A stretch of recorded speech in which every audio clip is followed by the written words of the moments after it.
All right, for today's Helen Magazine segment, I'm joined by Dr. Lori Corriveau and Josie here to talk about fleas, a very important topic, and a lot of people think as we're headed into the winter time, you don't have to worry about fleas, but that's not really the truth. That's not really necessarily 100% true. Our indoor temperatures are totally fine for these guys to live and reproduce inside, and if anyone's ever had a flea infestation, they know how difficult it is to get rid of fleas once you have them, so prevention is really the key.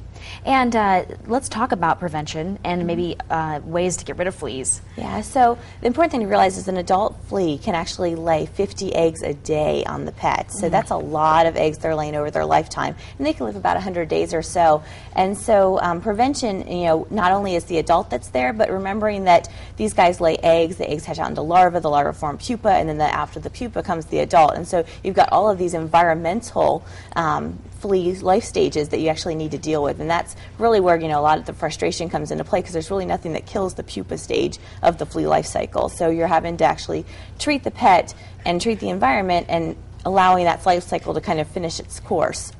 And what is the best way to go about getting medication or any sort of flea prevention? Yeah, there's so many products out there that your veterinarian is probably the best source to tell you kind of what's best for your pet. There are some products out there that are to only be used in dogs and not on cats, and they can make cats actually very sick, and you could even kill a cat by putting it on them. So, your veterinarian is going to be the best one. There's the generic ones that are out there, we do see some resistance to permethrin, so it is important to talk to your vet and decide what is the best one, and whether it's a topical, whether it's an oral, there's all sorts of products out there. And how has it changed over the years? Because I was saying, I remember growing up, we would do the flea collar, or you'd do the flea balm for your house. Yeah. It seems like it's a little bit different now, more advanced. It is definitely more advanced. I mean, this is a great, it's a huge market out there, because no one wants a flea infestation because they're just pesky little critters. And so, science has come a long way in helping to relieve our pets from the flea allergies that some of them have. And so,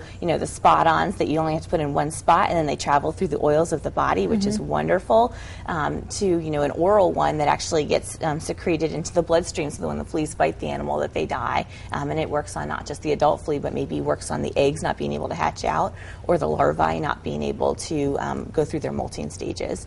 And so it's just important to keep it from spreading from pet to pet too. Most definitely, the environment is really the key to cleanup for these guys. Obviously treating the adult, treating everyone in the house is important. Even though you don't see fleas on one dog and you see fleas on the other dog, everyone's got fleas. The environment has fleas. Vacuuming can be actually a crucial part to cleaning up fleas, because that vacuum will actually suck up the eggs and suck up the larvae that's in the environment. Pretty easy. You do it every so often Well, anyway. you would hope so. Every time. How often? Several times a week. Okay. All right.